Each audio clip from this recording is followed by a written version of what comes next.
Hello guys, welcome back to my YouTube channel. दोस्तों 2008 जब पूरी टीवी इंडस्ट्री में सीआईडी और आहट जैसे क्राइम और हॉरर शो की लहर चल रही थी और सास बहू के सीरियल अपने पीक पर थे, तभी एक शो ऐसा आया जिसने न सिर्फ इस ट्रेंड को तोड़ा बल्कि टीवी देखने का नज़रिया ही बदल दिया।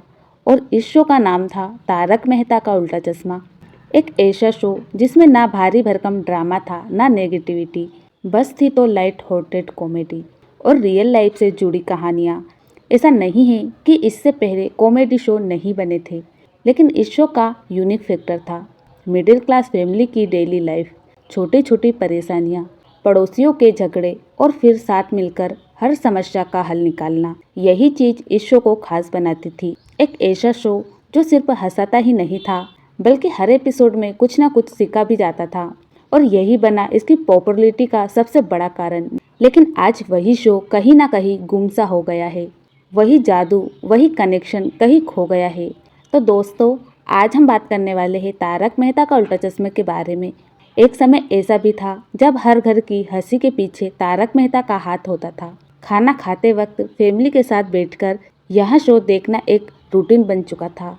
गोकुलधाम सोसाइटी सिर्फ एक ऐसा सेट नहीं था, वो एक घर जैसा लगता था। भले ही ये शो 2008 में शुरू हुआ, लेकिन इसकी कहानी बहुत पहले लिखी जा चुकी थी। असल में यह शो तारक मेहता द्वारा लिखे गए एक गुजराती मैगजीन कॉलम पर बेस्ड था, जिसके राइट्स 2001 में ही खरीद लिए गए थे। लेकिन उस समय कोई भी चैनल इस शो को बनाने के लिए तैयार नहीं था, क्योंकि उस वक्त टीवी पर या तो सास बहू ड्रामा चलता था या फिर क्राइम और हॉरर। ऐसे में एक सिंपल कॉमेडी शो का दाव लगाना काफ़ी बड़ा रिस्क था। लेकिन फिर 2008 में सोनी सब ने यहाँ रिस्क लिया और हमें मिला टीवी का सबसे लंबा चलने वाला शो। लेकिन ऐसा बिल्कुल नहीं था कि यह शो एक रात में हिट हो गया। शुरुआत में इसकी टीआरपी सिर्फ 1 से 1.5 के बीच थी। इसके पीछे कई कारण थे, नए एक्टर्स, कम पॉपुलर चैनल और शुरुआती एपिसोड जो सिर्फ कैरेक्टर सेटअप में गए। धीरे धीरे वर्ल्ड ऑफ माउथ ने कमाल किया। लोगों ने इस शो को पसंद करना शुरू किया और देखते ही देखते 2011 से 2015 यह शो अपने गोल्डन एरा में पहुंच गया। टीआरपी 6 से 6.5 तक और हर हफ्ते टॉप 5 में जगह। उस समय यहाँ सिर्फ एक शो नहीं था, यहाँ एक इमोशन बन चुका था। जेठालाल का दया को डांटना, दया का हे माताजी, टप्पू की शरारतें और पोपटलाल की शादी की तलाश। हर किरदार, हर डायलॉग लोगों के दिलों में बस चुका था। लेकिन जैसा कि कहा जाता है, नथिंग इज परमानेंट, और यही चीज़ धीरे धीरे इस शो में भी दिखने लगी। आज अगर आप इस शो को देखो तो एक अजीब सा फील आता है। वो हंसी अब हंसी नहीं लगती, वो कैरेक्टर्स अब अधूरे लगते हैं और ऐसा लगता है जैसे इस शो का जादू कहीं खो चुका है। और इस शो की गिरावट की शुरुआत हुई दयाबेन के जाने के बाद। दिशा वकानी का शो छोड़ना इस शो के लिए एक बहुत बड़ा झटका था। उनकी एनर्जी, उनका एक्सप्रेशन, उनका हे माताजी, सब कुछ आइकॉनिक था। और उनके जाने के बाद शो में एक खालीपन साफ दिखाई देने लगा। लेकिन बात सिर्फ दया भाभी तक ही सीमित नहीं रही। धीरे धीरे लगभग 90% कास्ट बदल गई। भव्या गांधी, पुराना टप्पू ने शो छोड़ दिया। पुरानी सोनू भी पढ़ाई के लिए चली गई। डॉक्टर हाथी और नट्टू काका जैसे किरदारों को हमने हमेशा के लिए खो दिया। अब हालत यहाँ हो गई है कि शो देखने से पहले गूगल करना पड़ता है कि यहाँ नया कैरेक्टर कौन है।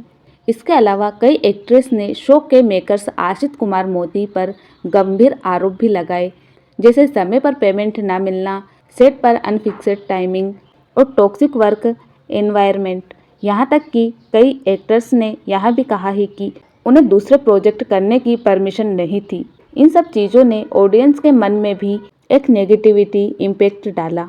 और सबसे बड़ा बदलाव आया शो की राइटिंग और डायरेक्शन में। पहले के एपिसोड में क्वालिटी थी, कम एपिसोड लेकिन दमदार कंटेंट। आज क्वांटिटी बढ़ गई है लेकिन क्वालिटी कहीं खो गई है। पहले टप्पू सेना बच्चों की थी, उनकी शरारतें क्यूट लगती थी, लेकिन आज वही चीज़ 25 साल के लड़कों के साथ अजीब लगती है। सबसे बड़ा फर्क कॉमेडी से हटकर ज्ञान की तरफ शिफ्ट। पहले कॉमेडी के जरिए सोशल मैसेज दिया जाता था, आज ऐसा लगता है जैसे पूरी सोसाइटी मिलकर हमें लेक्चर दे रही है। इसके अलावा एक और बड़ा कारण है ऑनलाइन प्लेटफॉर्म। आज लोग टीवी से ज़्यादा मोबाइल और ओटीटी पर कंटेंट देख रहे हैं, जिसका सीधा असर टीआरपी पर पड़ रहा है। इसके बावजूद तारक मेहता आज भी एक नॉस्टैल्जियम है, एक ऐसा शो जिसे हम बचपन से देखते आए हैं और शायद इसी वजह से हम इस शो को नहीं छोड़ पा रहे हैं। अब हालत यही है कि न सही से देखा जाता है न छोड़ा जाता है। और सच कहूँ तो मेरे हिसाब से नई दया भाभी की एंट्री करवा देनी चाहिए या फिर पोपटलाल की शादी, क्योंकि अब शायद दया भाभी के वापस आने से भी वो पुराना जादू वापस नहीं आ सकता जो कहीं धीरे धीरे खो चुका है। अगर वीडियो अच्छी लगी हो तो लाइक करें, शेयर करें और चैनल को सब्सक्राइब करना ना भूलें। और हाँ, नेक्स्ट वीडियो किस पे चाहिए आप हमें कमेंट कर बता सकते हैं। मिलते हैं नेक्स्ट वीडियो में, तब तक के लिए bye bye. Thank you for watching video.